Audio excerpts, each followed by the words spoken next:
Welcome to Live or Die with Democrat Lopani. Now, we posted about a week ago, actually 2 weeks ago, introducing you to what makes you you as a person, what makes you tick, what are the things and challenges that we have as human beings.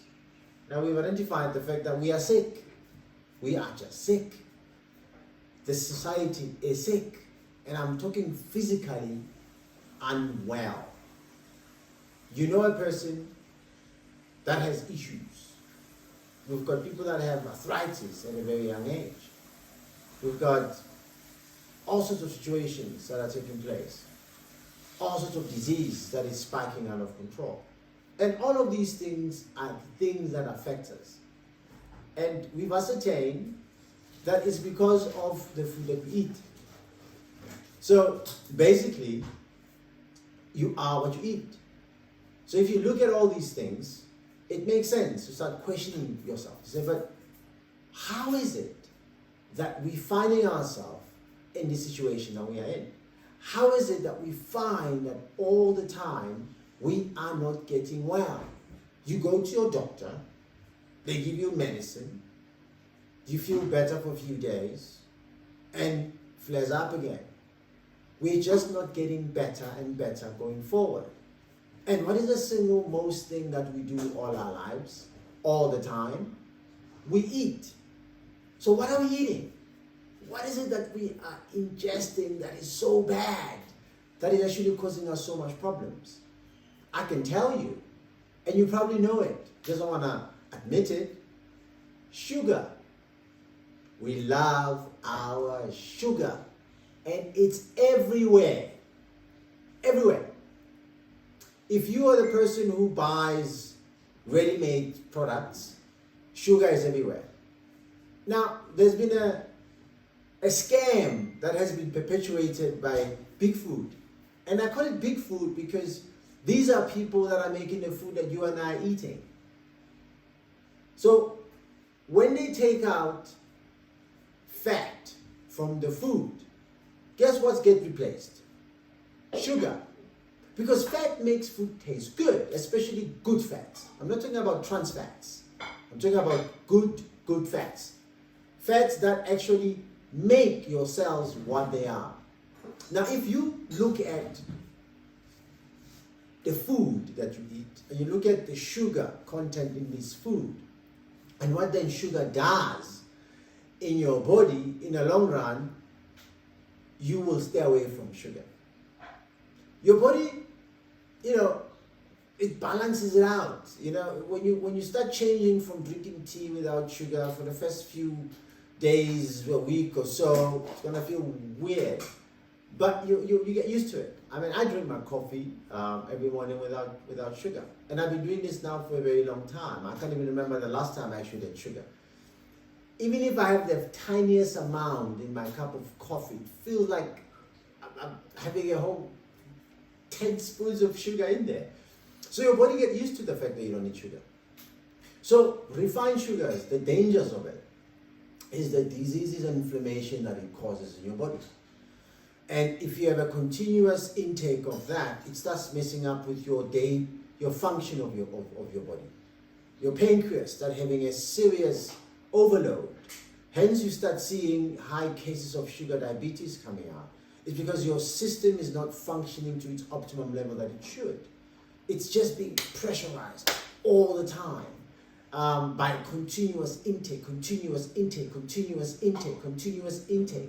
Your body continuously trying to fix itself. It's toxic, basically.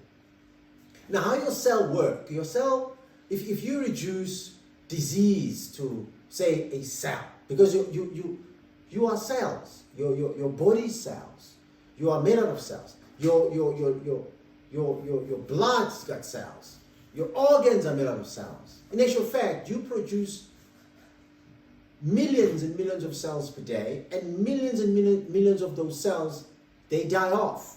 So there's a continuous rejuvenation, if I can call it that. Continuous, all the time. You rejuvenate. But the trick of that rejuvenation lies on what you are feeding your body, right? And what then gets to be rejuvenated? What then gets to be created? What life are you then creating when you then eat certain kind of food? I'll give you an example. There are people out there who love coffee. I love coffee. But you gotta be able to manage how many cups of coffee you're gonna have a day. It's very critical that you do that. Example, your cells made out of a cell membrane, which is an outer layer.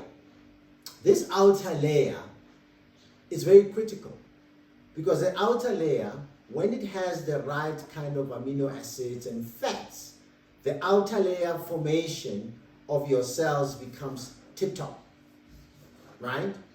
And what is the function of this outer layer? The outer layer is to be able to receive minerals and vitamins and excrete any excess waste that's in there. Naturally, goes through this membrane. It happens naturally, this whole process. But when your outer layer, this fatty layer of your cells, is damaged, and is damaged due to over access of coffee as well as trans fat. What is trans fat? Hydrogenated oils, margarines, all these other oils that are out there, they affect the kind of fatty acids or fatty layer your cells will be. If you are having continuously eating these kind of fats, guess what? Your fat layer of your cells will be brittle, will not be a solid, healthy layer of your cells. Same thing with coffee. Too much of coffee, even if you have this healthy lifestyle where you're eating the right kind of fat, avocado, amazing by the way, but you're still drinking copious amount of coffee, it's going to cause that brittleness of that outer layer. So that means now your cells are going to be susceptible to all sorts of destruction, because anything can enter. It can regulate itself properly to take in the minerals and vitamins that it needs. It can regulate itself by passing out the normal proper way of excreting any excess waste in the cells. So thereby creating problems. You're going to be sick all the time. Your immune system is going to be compromised because your cells aren't well. It's as simple as that. So primarily, it's important to know the do's and the don'ts, what to eat and what not to eat, and what you have in terms of excess. And that's where the challenge is at, that we do not know what is it that's bad for you and what is that's good for you. If you continue watching this whole program, you're going to learn a lot about the kind of food to stay away from and the kind of food to actually enjoy, right? We are animals as human beings. Yes, we have thought processes, we can reason, but we are animals at the end of the day. So our body, like any other animal, has to be able to function in its optimum way as much as possible. So, thank you again for joining me in this program. See you in the next episode. Thank you.